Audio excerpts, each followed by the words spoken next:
I walked out of prison April 10th of 2017. So I've been home 5 years, almost 5.5 years. It was school, working out, church every Sunday, writing letters to my wife. Well, she was my girlfriend then. And yeah, played a little bit of chess, no cards. I didn't want to get in trouble. For a good chunk, I know I was depressed. I was mad at myself. What I didn't tell you guys is that I only saw my kids once while I was incarcerated. All right, hold on. If it was up to me, I would have been able to see my kids. I would call. A lot of those phone calls wouldn't go through. They would go like unanswered. I would write, they wouldn't write back. And putting my kids through the same thing that my dad put me through was the most difficult thing for me. We're in our garage right now because we run our business out of our garage. We have a CNC lathe, a 2-axis CNC lathe behind us.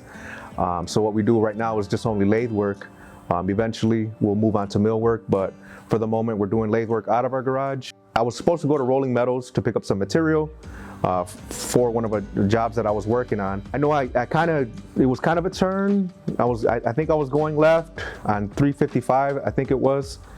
And my car ended up hydroplaning while I'm on the phone with my wife.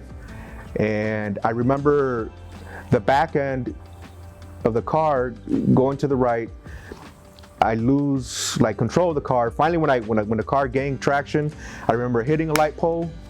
And then I remember the tumbling. I remember the actual impact. I don't think I lost consciousness. I'm pretty sure it was the smoke from the deployment of the airbags is when I kind of came to. I'm kind of trying to see through this fog or whatever, and I realized I was upside down in the passenger side of the car. And when I crawled out of the car, I do remember not having some neck pain. And come to find out, I had a fracture in my C6. In the hospital, in my neck brace. We're already active, we're machining, we're doing our thing. I come home with COVID. Being resilient, being determined, and wanting to succeed, and wanting to do right for my wife and for my kids. And I'm out here, right behind me, in a neck brace, with a fever, the day after I came home from the hospital. And we got the work done, and we did a damn good job. I want to put that in there too.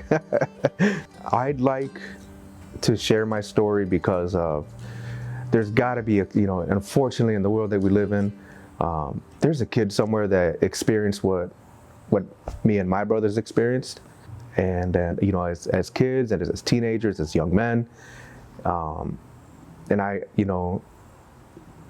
like to for them to see that it is hard. It's f***ing hard, but stick to it. Everything's gonna be all right. Everything will pan out. Like I tell my wife, everything's gonna pan out. I think what I'm most proud of is marrying my wife, having my kids. So this is the first official meeting of the Hernandez Corporation. And my business, having my business going and stuff like that. So yeah, for me, correcting the narrative is see us different. We're not who you think we are, right? We're not the stereotype and who people, whoever they are, paint you out to be, or us to be.